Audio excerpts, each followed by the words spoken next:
friends, welcome back to my channel.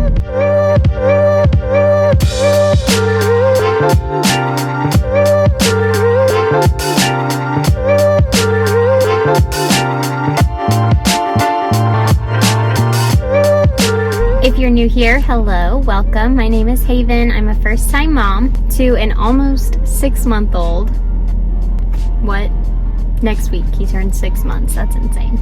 I am filming this video in the car at the gym because that's the only time I ever get peace and quiet to film videos, and that's why I've been slacking on YouTube. So I'm going to be talking all about my breastfeeding journey, what happened that led to me being an exclusive pumper, and I will also talk about my exclusive pumping tips that I've learned and my schedules and all of that. First things first, what happened in the hospital? Really sad, and I mourn the loss of the breastfeeding journey I thought I'd have every single day, but it just is what it is. When my son was born, when we were in the operating room, I had a C-section for those who are new and didn't know. Very out of it and sleep deprived. I hadn't slept or eaten in like nearly 3 days, so I was pretty foggy, but I do remember them taking him over and weighing him and calling out his weight, saying he was 6 pounds 15 ounces. So we get back to our delivery room, and then at 7 a.m. it's time to switch over to our postpartum room. So we switch over, and if you've had a baby, you know what I'm talking about when I say there's like a big dry erase board, and there's your baby's name, their stats, like how much they weigh, how long they are, all of that. Well, the dry erase board for us said 6 pounds 2 ounces. For some reason my hospital says that 6 pounds 2 ounces is underweight. I told them, we were like, that's not right. They told us literally while they were looking straight at the scale in the operation room, he weighs 6 pounds 15 ounces. They're like, no, you heard wrong, or whatever, and just kept telling us we were wrong, kept telling us we were wrong. And we fought them on it honestly all day, and they would never budge. They deemed 6 pounds 2 ounces as underweight.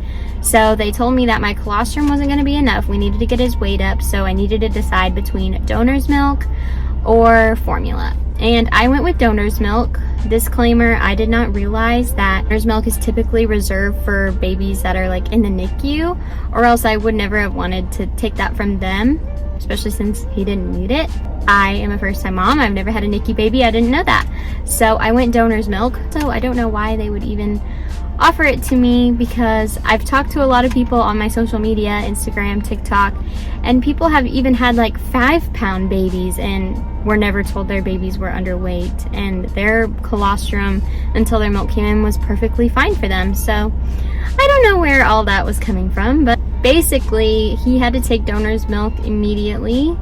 He was taking it, I don't know, I can't remember how often we were feeding him, like maybe every 2 hours, maybe a little bit less.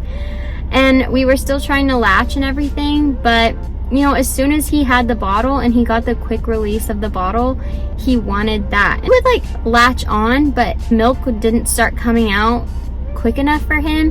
He would get so frustrated and just scream because he was hungry, and then it would make me frustrated and sad. So we were never having success at the breast due to the bottle feeding. I had to start pumping right away. And then when I would pump, I'd feed him my colostrum on a spoon. That was fine, but it still contributed to him never wanting to eat from the breast. Finally realized we were right. He was 6 pounds 15 ounces, not 6 pounds 2 ounces. Whenever he had his 24-hour checkup, they came in for his bath and to weigh him and everything. Never had a baby before, and you didn't know, babies lose a lot of weight in their first days of life. They were thinking he weighed 6 pounds 2 ounces, so they were expecting him to weigh less than that at the 24-hour mark. Turns out he weighed closer to 6 pounds 15 ounces, and there's literally no way, like absolutely impossible, he could have gained 12 to 15 ounces in 24 hours. So that's when they realized we were right, and they were wrong.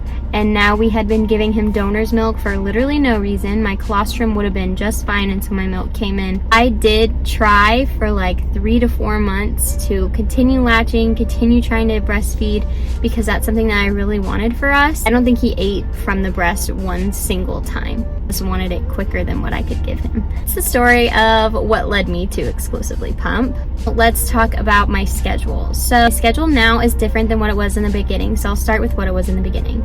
In the beginning, I was pumping every 2 to 3 hours. My milk came in at about 4 days postpartum, and I was an overproducer until about 3.5 months. Pumped probably every 2 to 3 hours, including overnight, for the first couple weeks. This time period very like blurry to me for some reason. Pretty sure I continued pumping 2 to 3 hours even overnight until about 4 weeks postpartum, maybe 3 weeks. At that point, I was pumping at like noon, 3, 6, 9, midnight, 3, 6, 9, noon. Typically, when I would pump, I would feed him at the same time, or if my husband was home, he would feed him while I pumped. And while he was still waking up overnight, whenever he was first born, he was waking up at about those times, 3, 6, 9. So that worked out perfect. He would wake up at those times, I would pump, Hunter would feed him. About 3 or 4 weeks, our baby started sleeping through the night, which was pretty crazy. We got super lucky. That didn't last. He's not sleeping through the night anymore. Once he stopped waking overnight, I stopped pumping overnight too. There was a brief moment where I had to wake him to feed him because he wasn't waking up on his own. Once he got back to his birth weight, and I think maybe at 4 weeks postpartum, we went to the pediatrician. I was like, do I still need to wake him up to feed him? She's like, no, if he's sleeping, let him sleep. Don't wake him. So at his last feed of the night, I would feed him extra. So instead of feeding him, say, 3.5 ounces, I would feed him 5 ounces or something like that. Yeah, once I didn't have to wake him anymore to feed him, I stopped pumping overnight. Yes, it did hurt a lot. I was super engorged. I was super leaky. It was really painful. Our bodies are super smart, so actually it'll be like, oh, he doesn't need to eat right now, then we won't produce a ton right now. It did take a couple weeks to level out, but like now I don't leak at all. You get clogged ducts every now and then. I would say it took like maybe 1 to 2 weeks for it to level out more. I just now got to the point where I'm not leaking like a ton, but I definitely wouldn't recommend that until you feel like your supply has leveled out. Everybody's bodies are different. You just kind of have to listen to your own body. So I wouldn't take what I did and implement anything. Definitely talk to your doctor, your lactation consultant, and just listen to your own body. That's what I did for me. In the first week postpartum, I got mastitis and a milk bleb. If you didn't know what either of those are, mastitis is basically like an infected clogged duct, and it gives you like flu-like symptoms, so that's a lot of fun, and you have to get an antibiotic. Milk bleb, I feel like, is a lesser known thing, but it's basically like a little blister on the very tip where the milk comes out that blocks the milk from coming out. So there was one day I was pumping at night, and I tell you guys this to be on the lookout for it, because if you know what to do when you get one, then it's a lot better than if you're trying to figure it out, because the doctors, they don't really do much for this, so I kind of had to take matters in my own hands. But there was one night I was trying to pump, literally nothing, not a drop was coming out, but I was super engorged. And this was at like 9 p.m. and I kept trying to pump. Next morning, literally 12 hours later, still nothing was coming out. And I'm talking, my breast was like this big. It was so painful. I was literally bawling my eyes out in bed to Hunter. I couldn't do anything. I couldn't lift my arm. I couldn't get out of bed. Like, even just like slightly moving my body like made my breast hurt so bad. Doing all the things on the internet that you do for a clogged duct, thinking it was just like an extremely clogged duct. So I did the warm compress, the cold compress, the Epsom salt trick with the Haka, that stuff, and nothing was working. I was prepared to go to the emergency room. I don't know what they would have done, but I was prepared to go and say, honestly, just chop her right off, because I can't do this. It was that painful. This pain of a milk bleb was probably right next to labor and delivery. It was horrible, and I was still healing from a C-section all while this is happening. So I gave birth on a Friday. It was the next Sunday that this happened. So I called the on-call doctor. I was like, what do I do? And nobody ever mentioned milk blebs to me. Nobody. Not even the doctor thought, not the on-call doctor, nobody. Eventually, I called the lactation consultant. I had already left a voicemail telling him everything. And I called them back again. They're like, oh yeah, we just listened to your voicemail. We figured maybe it might be a milk bleb. And I was like, oh, that's great. You know, we're almost 24 hours into this ordeal, but thanks. They just kept telling me to do all the things that you do for clogged duct. And none of that was working. I had been trying it for literally hours on hours, all hours through the night, everything. Finally, I read online that you could take a needle or tweezers and pop it or peel it off and everything will be fine. So what Hunter and I did, and this is not recommended by doctors, so don't do it without talking to your doctors. They're going to tell you not to do it, but they also won't do anything for you, or at least mine did. We got some alcohol, we cleaned off some tweezers, we peeled it off, milk just, I probably pumped like 25 ounces out of one breast. So the next time I got a milk bleb, I've only had this happen twice. The next time I got it, I knew exactly what it was and we were able to fix it before it got too bad. But some things to be aware of. When I first started breastfeeding, I was pumping literally like 70 to 80 ounces a day. I was producing so much. I'm producing like 30 to 35 ounces a day. I'm definitely leveled out now. I'm making pretty much just enough. Still grateful that even though it's decreased, it's still enough. When I first started and I was making so much, I would pump, and what I would get from one breast would be his next feed, and the other breast I would freeze, and that's how I got a huge freezer stash in the beginning. Now I'm not really able to do that.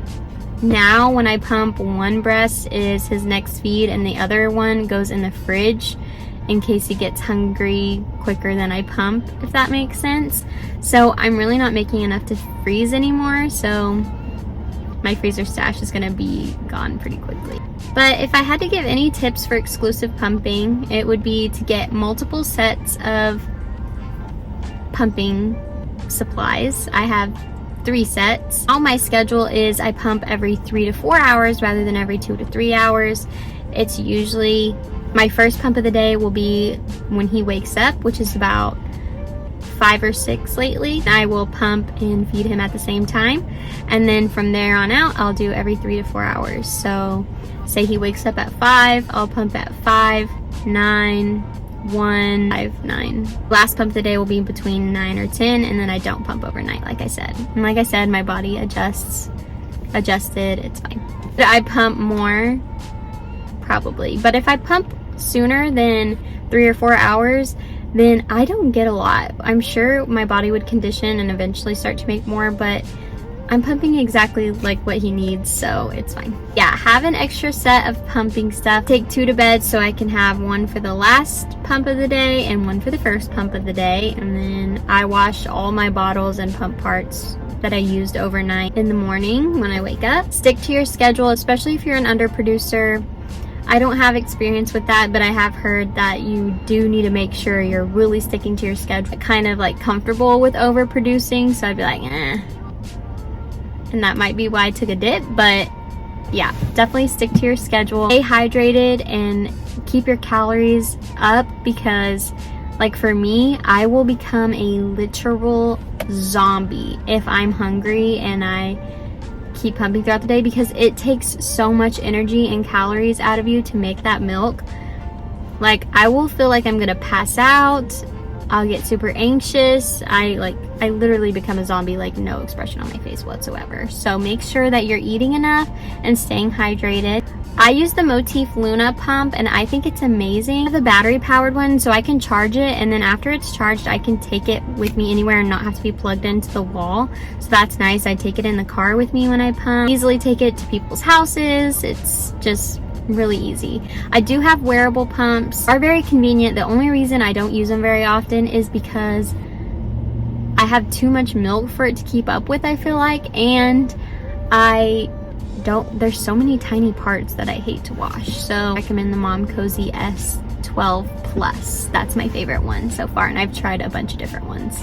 But yeah, there's my breastfeeding journey from start to finish. I said I still get super sad every single day that I'm not actually breastfeeding, which I'm trying to change my mindset, because pumping is breastfeeding. I just wish we were doing it the other way, but I'm trying not to be hard on myself. But I will say, if you're an exclusive pumper, I mean, all of the ways that you feed take a lot of work. It is super challenging, and if you stick with it, I promise it'll start to feel like second nature. Pumping sucks. I literally still hate it, but now it's just like part of my day and just part of me and what I do, and it doesn't bother me as much. I didn't even think I would make it to a month of exclusively pumping, and now I'm at almost 6. So keep pushing, it gets better, I promise, if you choose this route. The other thing I wanted to touch on was DMER, dysphoric milk ejection reflex, because that's something I really struggled with. And I even talked to my doctor about it, and she looked at me like I was a crazy person and she'd never heard of it, but it is very much a thing. It's like intense feelings of like sadness or anger or anything like that. For me, it was sadness right before you have a milk letdown. Me, like 10 seconds before my milk would let down, I would get super sad, and then I would know, like, it happened like clockwork. So whenever I would just randomly get really, really sad, I'm like, I could look to my husband and be like, oh, my milk's about to let down, and sure enough, it would let down. Also with that, I had very painful letdowns. It's leveled out now to where it's not as painful, but the tingling pins and needles feeling you get when your milk lets down, mine was really painful. And maybe it was because I was like producing so much, so it was so much coming down, but that's something else that has been involved in my breastfeeding journey. So I just want to say, if you feel like that, if you feel super sad or angry or anything right before you have a letdown, you're not alone, you're not crazy. It's sad, and you can't, I was reading that like you can get on medication, like it's basically depression and anxiety medication for it. I didn't go that route because it's just brief sadness. Like literally I snap out of it as soon as my milk is done letting down. It's the weirdest thing ever. So if you feel that, you're not alone, and that also gets better. That would happen to me with every single letdown for the first like 4 months, but now it only happens every now and then, so it does get better.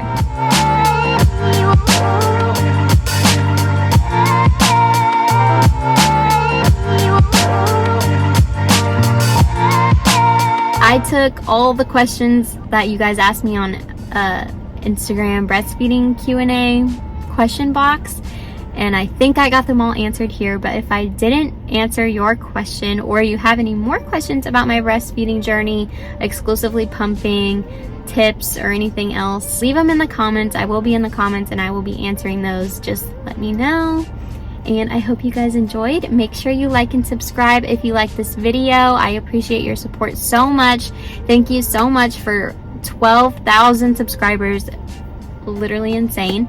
Also, as always, Instagram, TikTok, Amazon storefront is where you can find all of my things. Fashion, baby, vlogs, all the things. So make sure you're following me on all those platforms as well. It's easiest for me to connect with you guys through Instagram DM. I don't check my TikTok DMs. That place is a madhouse. So if you ever want to connect with me one-on-one, check out my Instagram DMs, and I will be happy to talk with you. Love you guys.